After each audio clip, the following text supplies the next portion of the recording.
Senhoras e senhores telespectadores da TV Otimista, senhoras e senhores internautas do blog do Edson Silva, estamos começando agora o nosso primeiro programa da semana, dizendo que o presidente Lula falou agora há pouco, na manhã de hoje, sobre o resultado da última reunião ministerial que ele comandou na semana passada, para dizer da sua satisfação sobre o resultado do encontro com os seus ministros. Vamos ouvi-lo. Foi a melhor reunião que eu já fiz, porque eu queria ouvir todos os ministros e ministras, eu queria ouvir aquilo que eles fizeram, aquilo que eles estão se propondo a fazer, e o que falta para eles entregarem a proposta completa daquilo que vão fazer até dia 31 de dezembro de 2026. Eu, na verdade, ouvi 40 discursos, porque além dos ministros falaram o presidente do BNDES, o presidente da Petrobras e o presidente da Caixa Econômica. Só não falou o Banco do Brasil porque estava viajando. Mas falou o Banco do Nordeste também, o Paulo Câmara falou. Olha, e foi muito interessante porque a gente deu uma harmonizada na equipe do governo, ou seja, porque muitas vezes a gente não se reúne, cada um começa a falar uma coisa, cada um começa a responder alguma fofoca de jornal. Então é importante harmonizar a linguagem do governo em torno de um objetivo único, que é fazer o Brasil dar certo. Então a reunião para mim foi extraordinária, foi excepcional.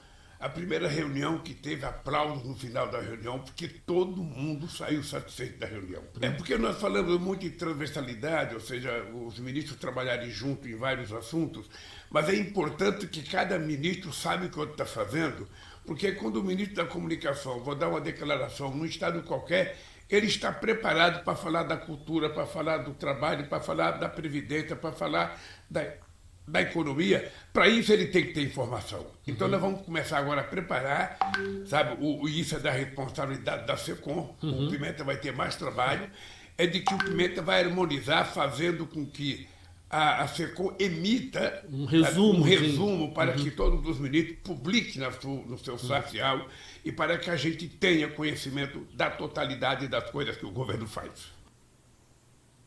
Bom, a Assembleia Legislativa cearense ainda está silente, caladinha, quanto ao comportamento do deputado João Jaime, que, na semana passada, participou de uma votação em sessão da Assembleia, deitado numa cama e sem camisa.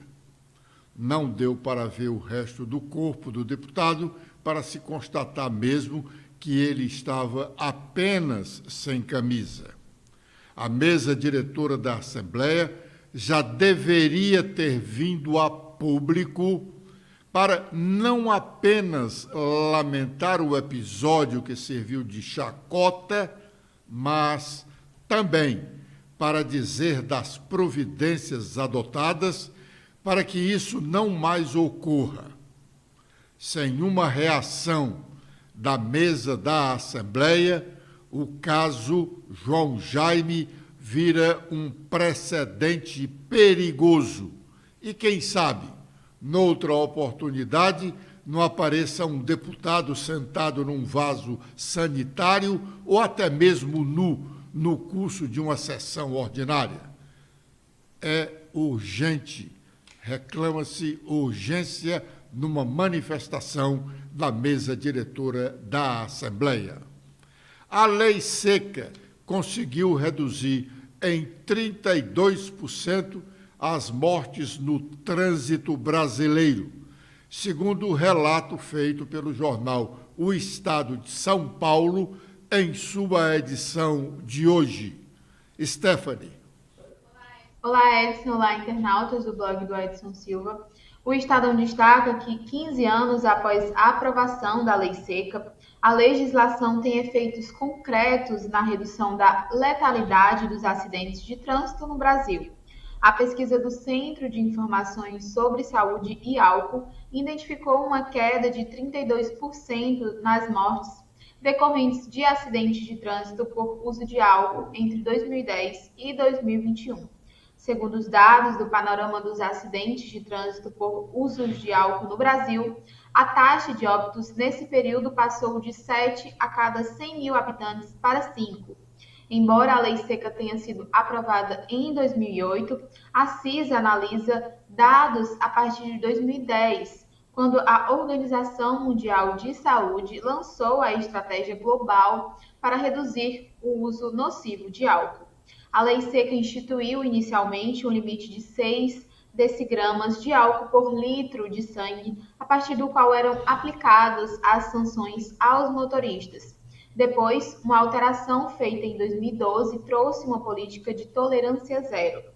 A estimativa é de que, com a lei atual, mesmo um copo de cerveja ou uma taça de vinho possam enquadrar o condutor na lei seca.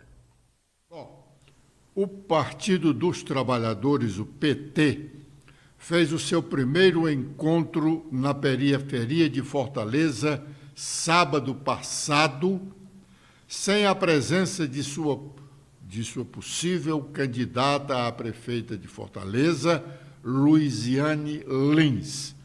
O resto do partido, as principais lideranças do partido em Fortaleza e no Estado, estavam presentes a este evento. Luiziane mandou uma nota para o presidente do Diretório Municipal da sigla, o deputado estadual Guilherme Sampaio, justificando sua ausência.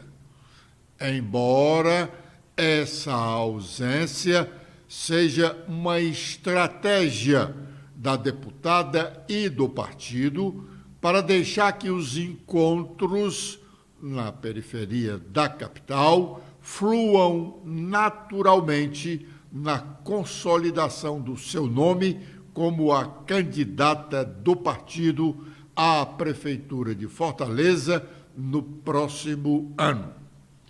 Ela não abre mão da disputa e tem o apoio do governador Eumano de Freitas, pois dentre os partidos que apoiam o governo, nenhum deles tem candidato competitivo para a disputa da Prefeitura da capital no próximo ano.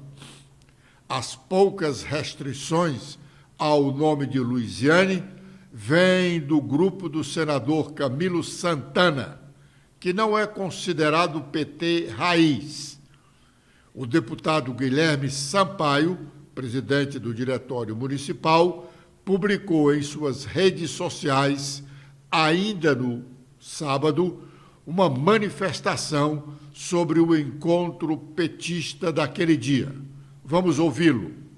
Todos que passaram por aqui, eu queria dizer, Guimarães, que foi muito importante a presença de vocês também nesse momento, para dizer que o PT está falando sério quando quer ouvir o povo de Fortaleza, para dizer que o PT é enraizado nas lutas populares dessa cidade e vai com toda certeza, com muita convicção, com muita habilidade política, dialogar com seus aliados para apresentar uma alternativa ao povo de Fortaleza em 2024. E o nosso partido tem uma grande virtude, tem tantos bons quadros, Guimarães, que se rebolar para cima assim e tirar um no sorteio, esse que sair disputa e ganha a eleição. E é isso que nós queremos no momento oportuno, porque nós temos um consenso entre nós. Esse ano é para percorrer Fortaleza, escutar as pessoas como fizemos aqui. Cada fala de cada companheiro foi gravada, está sendo sistematizada, e eu quero convidar as lideranças desse território a participarem de uma reunião da executiva do Partido dos Trabalhadores, sempre antes de cada seminário ou após cada seminário, como nos foi sugerido, uma reunião das lideranças do território com a executiva do Partido dos Trabalhadores, porque, como disse o Guimarães, Bom, do PT raiz, o que é que se chama de PT raiz? São aqueles petistas puro sangue, são aqueles petistas originais. Nesse grupo, que é realmente amplamente majoritário, nenhum outro nome se propõe a ser candidato a prefeito.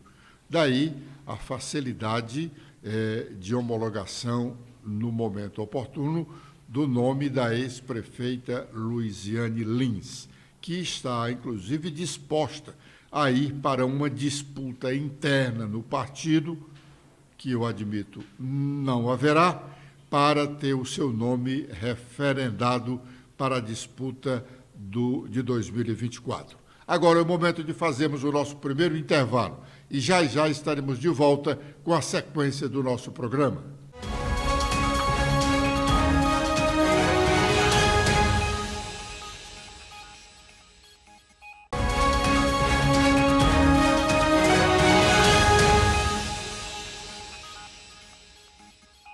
Sobre o encontro do PT de Fortaleza no último sábado, merece registro o pronunciamento do deputado federal José Guimarães, que, com Luiziane, comandam o PT no Ceará. Luiziane tem o controle do Diretório Municipal de Fortaleza e Guimarães tem o controle do Diretório Estadual do partido.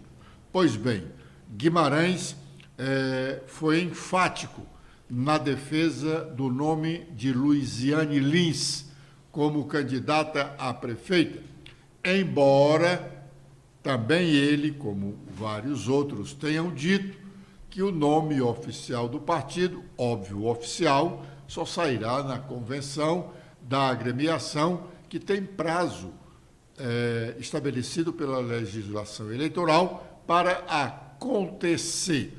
Isto é, entre junho e julho do próximo ano. Mas isso não significa dizer que o nome já esteja praticamente definido.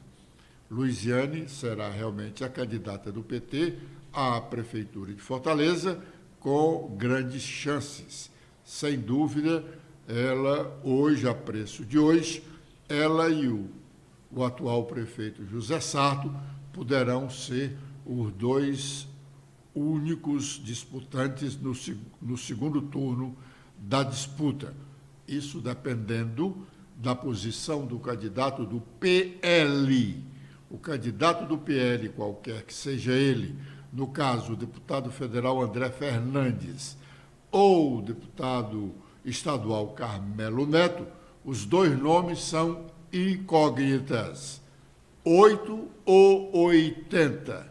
Um dos dois pode até ganhar a eleição no primeiro turno, mas, não ganhando, pode ficar nos 8. Aí, Luiziane e Sarto vão disputar realmente o segundo turno.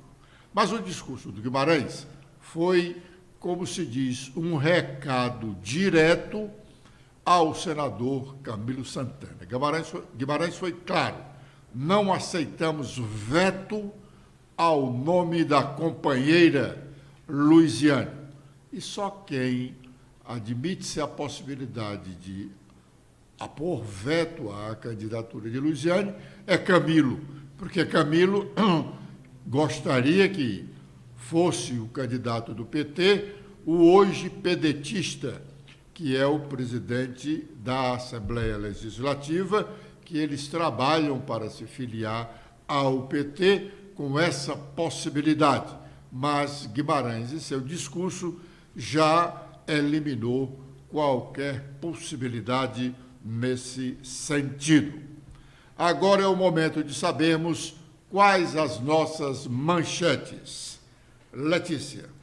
Olá, Edson. Olá a todos que acompanham o nosso programa de hoje. Com as atualizações feitas no nosso site, temos que a CPMI ouve, nesta terça-feira, amanhã, o ex-diretor da PRF, Silvinei Vasques.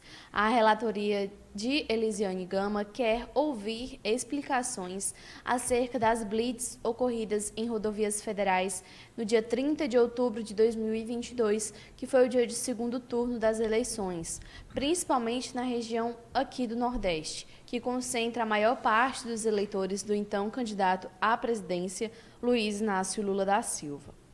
O Ministério Público do Ceará ajuiza ação para que a Etufor torne pública a relação de servidores e remuneração em portal da transparência.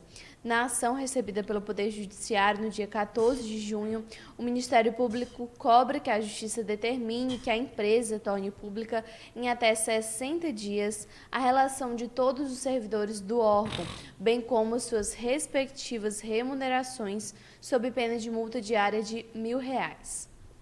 Ministro do TSE, Raul Araújo, anula drible de competência para Lava Jato processar Delcídio do Amaral. O ministro do TSE aceitou esse recurso especial eleitoral ajuizado pelo ex-senador para anular essa tentativa de devolver uma ação penal à 13ª Vara Federal de Curitiba, que foi sede da Lava Jato. Esse caso envolve denúncia por fraude na compra pela Petrobras de uma refinaria nos Estados Unidos, feito pelo grupo de procuradores de Curitiba. E termina na quarta-feira, dia 21, prazo para pagamento da taxa do Enem deste ano. Segundo o INEP, para pagar pode ser feito por Pix e o candidato pode acessar o QR Code que consta no boleto. Com os destaques nacionais, iniciando pelo Estadão, a principal manchete sobre economia. O presidente da CNI diz que não há nenhuma atividade econômica que possa pagar os juros cobrados hoje. Robson Braga de Andrade critica o custo do dinheiro, pede uma outra visão do Banco Central sobre a economia brasileira e diz que pacote do governo para o setor automotivo terá efeito pequeno. Com os destaques do O Globo, temos na manchete principal sobre o melhor que já fiz, diz Lula em live sobre sua reunião ministerial que deu uma harmonizada na equipe do governo. No final do dia, o presidente viaja à Europa para cumprir agendas oficiais. E com as últimas da Folha de São Paulo, temos que o TSE deve refutar tese que absolveu Dilma e Temer e julgar todo o contexto golpista ligado ao ex-presidente Bolsonaro. O tribunal dá indícios de que julgará o comportamento do ex-presidente para além da reunião de embaixadores. Muito bem. O deputado Renato Rosendo estava fora do país, participando de um evento internacional sobre direitos humanos lá em Estocolmo, quando o jornal Folha de São Paulo, e nós destacamos isso aqui na semana passada, quando o jornal Folha de São Paulo, na segunda-feira da semana passada, denunciou casos de torturas aqui no estado do Ceará, na Secretaria Penitenciária. A secretaria que cuida dos presídios do estado do Ceará. A matéria do jornal Paulista dizia que estava sendo desenvolvida aqui no Ceará, estava sendo praticada aqui no Ceará, uma modalidade de tortura que quebrava os dedos das mãos de alguns dos presos. E isso, essa prática tinha nascido lá no Rio Grande do Norte, quando, por acaso, o nosso secretário hoje aqui da administração penitenciária era secretário de pasta de igual responsabilidade lá no vizinho estado. Pois bem, Renato Rosendo estava fora. Houve manifestação lá na Assembleia, mas não do nível que se esperava para a gravidade do problema. Renato Rosendo é presidente da Comissão de Direitos Humanos da Assembleia. Pois bem, ele voltou ao Ceará e, neste fim de semana, ele fez uma manifestação sobre a questão dos direitos humanos no mundo, mas esqueceu ou omitiu, por razão que desconhecemos, o caso aqui do Ceará. Na última sexta-feira, a primeira denúncia foi feita pelo jornal Folha de São Paulo, na segunda-feira, destacado aqui no nosso programa. E na última sexta-feira, o mesmo jornal Folha de São Paulo, fez um dos seus editoriais com o título Cárcere Medieval. Aí diz: parece não haver limites para o desrespeito aos direitos humanos no sistema penitenciário brasileiro. Em setembro de 2022, autoridades cearenses constataram que 72 presos haviam sido espancados por agentes de segurança do presídio de Itaitinga, em Fortaleza. Ainda mais grave, em parte dos casos, a fraturas dos dedos das mãos foi utilizada como um método de tortura, revelando uma rotina de violência contra condenados que estão sob custódia do poder público. A prática, chamada de procedimento pelos agentes, é recorrente nas prisões do Estado, conforme a Folha noticiou. O preso é colocado no chão, com os dedos cruzados em cima da cabeça, enquanto funcionários batem com um cacetete nas mãos. Lesões graves, quebra de ossos podem ocorrer, dependendo do impacto. O crime não é exclusivo do Ceará, segundo peritos do Mecanismo Nacional de Prevenção e Combate à Tortura. A técnica já foi documentada em ao menos outros 4 estados: Rio Grande do Norte, Roraima, Amazonas e Pará. Todos eles, atenção, diz o editorial do jornal, todos eles têm em comum a presença da Força-Tarefa de Intervenção Penitenciária, espécie de força nacional para a resolução de rebeliões e restabelecimentos de disciplina em presídios. E prossegue o editorial, que merece uma observação no sentido de comentar e dar satisfação à sociedade cearense do presidente da Comissão de Direitos Humanos da Assembleia, do deputado Renato Roseno. Agora é o momento de fazermos o nosso segundo intervalo e já já estaremos de volta com a última parte do nosso programa de hoje.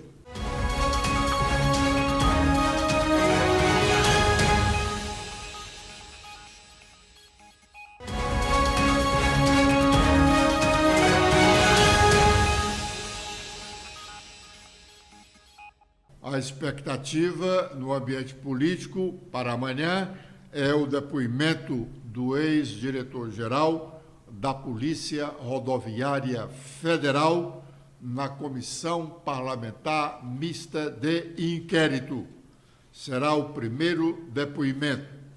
Ele é acusado de em conluio ou em respeito a ordens do ex-ministro da Justiça do governo Bolsonaro, ter determinado ações da Polícia Rodoviária Federal em vários estados da região nordestina, no dia do segundo turno de votação para a eleição presidencial, para impedir que eleitores do presidente Lula chegassem às sessões eleitorais.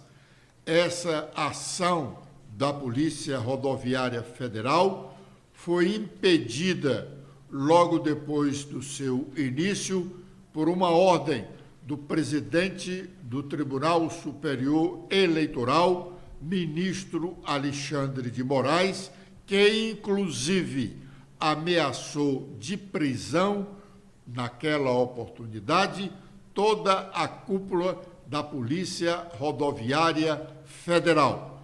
Por que o depoimento dele é importante? Porque ele pode confirmar ou não se determinou a ação por ordem do então ministro da Justiça de Bolsonaro, que, por sinal, está preso em prisão domiciliar depois de alguns dias na Papuda, como um dos responsáveis pela facilitação do vandalismo ocorrido em Brasília no dia 8 de janeiro passado. Com esta informação, nós estamos encerrando o nosso programa de hoje, agradecendo a honrosa audiência dos telespectadores da TV Otimista e internautas do blog do Edson Silva, prometendo voltar amanhã neste mesmo horário. Letícia. Eu também faço meus agradecimentos a todos que acompanharam o nosso programa de hoje. Vocês podem ver mais notícias apontando a câmera do celular de vocês para este QR Code. Até amanhã.